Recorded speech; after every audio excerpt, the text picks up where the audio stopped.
Nama saya Cikgu Adila. Saya mengajar di Taski Bestari Inayah di Bukit Naga.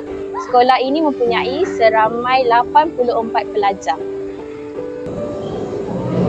Taski ini berdaftar dengan JAIZ dan juga Takmil Pendidikan Abdi.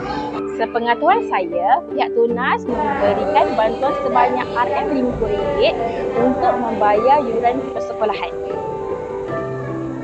Taski ini sudah berdaftar dengan Tunas dan sebelum ini telah ramai pelajar yang sudah berdaftar dan berjaya mendapat bantuan daripada Tunas.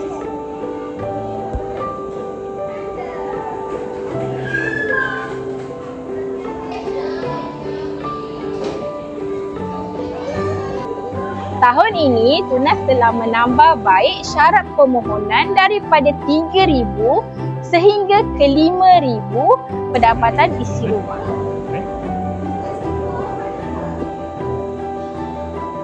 Saya berharap ibu ayah di luar sana manfaatkan peluang yang Tunas berikan dan segera berdaftar dengan pihak Tunas selagi kuota masih ada. Ibu ayah di luar sana, manfaatkanlah peluang Tunas berikan dan segera memohon selagi kuota masih ada.